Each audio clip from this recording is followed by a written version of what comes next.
Hi guys, welcome here and welcome to another FIFA 20 SBC analysis video, and today guys we're taking a look at the new 89 rated Diogo Jota SBC. This card looks absolutely fantastic. I have actually seen his requirements for his in-game, his requirements for his SBC. I haven't seen what his in-game stats are like or anything like that, but 3 segments, he's in the player section. He's pretty expensive, I'm not gonna lie.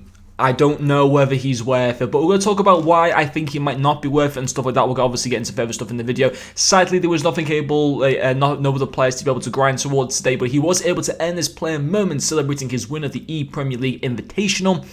Of course, Mohamed Darami got one for winning the EA Sports, whatever it was, Invitational, and now Jota has got his own one.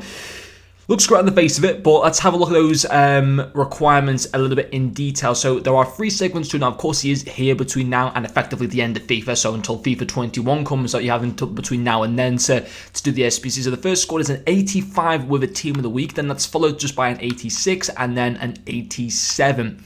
Royal Electrum Players Pack, that's very good, happy with that. Primex Players Pack and Premium Gold Players Packs. Not the worst packs in return, especially obviously with the Royal Electrum Players Pack. My favourite pack now in FIFA. Certainly people who watch my channel a lot will know why that's my favourite pack in FIFA. But let's have a look at his in-game stats. Listen, that's so expensive. For an 89 rated card who, yeah, looks, he's got some fantastic stats, but it's a lot of coins. A lot of coins. Let's have a look at his in-game stats. 4-star skill moves, and 5-star weak foot's fantastic. High work rate shouldn't be too bad. 5'10's not too bad, but yeah, his weak foot and skill move combination, superb, absolutely fantastic. There are no worries at all with that. Nice. Don't get me wrong, this is a nice card. Really good pace for obviously a left forward or just a left winger in general is fantastic. Very nice shooting stats. The positioning and the shot power in particular is fantastic. Get that finishing up a little bit more with something like a dead-eye chem style or a sniper chem style, something like that. Passing's going to be good there, 90 curve, 86 vision, 85 short passing, that's fine. Sensational dribbling stats, literally endgame dribbling stats, 97 agility, 96 balance, 94 for both ball control, dribbling composure, 90 reactions as well. Quality there, absolutely superb. And in the physicality section, 90 stamina is pretty nice. 80 strength is fine. I mean, what was his height again? 5'10", was it? 5'10" with 80 strength? Yeah, I suppose that's not too bad. 96 aggression, don't know where that's come from because I've watched him quite a bit and I don't think he's a very aggressive player. But there you go, EA want to give him 96 aggression. I think that's more aggression than like Gattuso and Zinedine Zidane, which doesn't really make much more sense at all. But anyway, into the traits. He's got solid player and the AI trait is speed dribbler. It's good, but it's so much. Like that SBC is going to be at least 300,000 coins, probably even more. And the interesting thing is, I want to have a look at this guy, Marco Asensio. If you cast your mind back to, a month or 2 ago, his SBC came out, and I've got Footbin open here, and Footbin state that this 89 rated card, the exact same rating as what Diogo Jota is, cost 82,000 coins for Marco Asensio. And Marco Asensio probably isn't a better card than Jota. I have no doubt that Jota is probably a slightly better card, but would it be enough to, would it be enough to justify spending so much more on Diogo Jota? Probably not. Now, Jota does have an 83 rated card as well.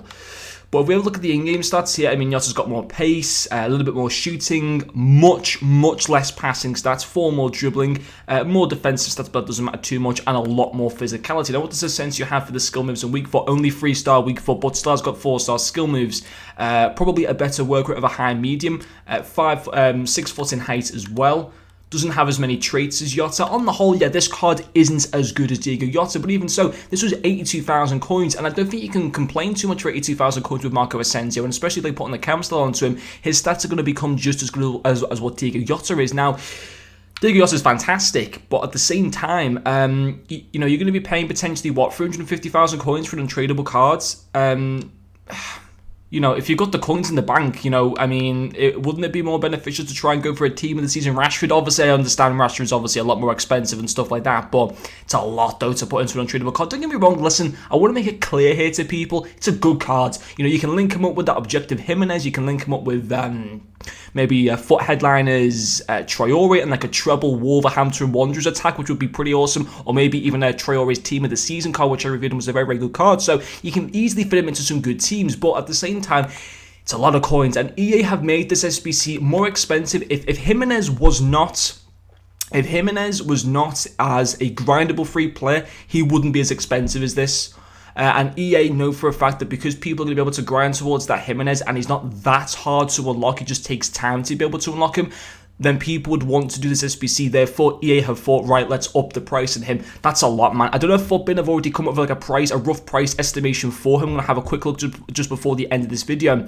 But that is a lot of coins. But I mean, yeah, he doesn't really have that many weak points. I mean, yeah, maybe like his strength to be a little bit higher. Maybe have the crossing and long passing. And maybe long shots higher as well. But realistically, he is a solid card. He costs 470k. I want to have a look at Rashford on the market. I understand, you know, but if someone's sitting there with like 1 million coins right now, you buy Team of the Season Rashford. You do not do the Jota SBC. So I want to see if Rashford's actually come down a little bit in price since. I mean, obviously he's a top player. Marcus Rashford, his Team of the Season card looks fantastic.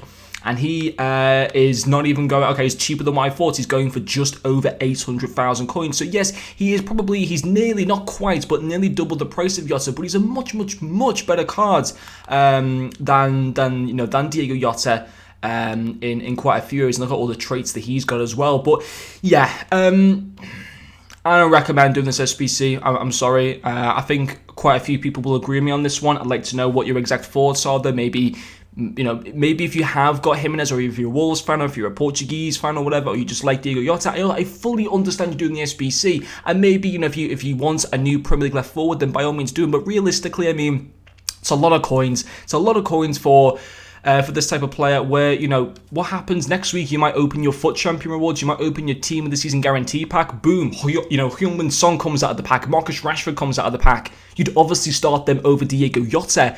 Now, obviously, the chances of getting those in those particular packs aren't maybe too high, but they're not too unlikely at the same time. So there's things that you have to take into account in this one, and I think just on the whole, he isn't fantastic value for money. I don't think he's like awful value for money, but realistically, I don't think he's fantastic value for money, and therefore, probably on the whole, for 99% of people, I wouldn't recommend doing this SBC in my personal opinion, and I am not doing this SBC. I'm not spending lots of coins on doing him, forget that. But anyway, guys, hopefully you enjoyed watching this video, and I'll see you guys later.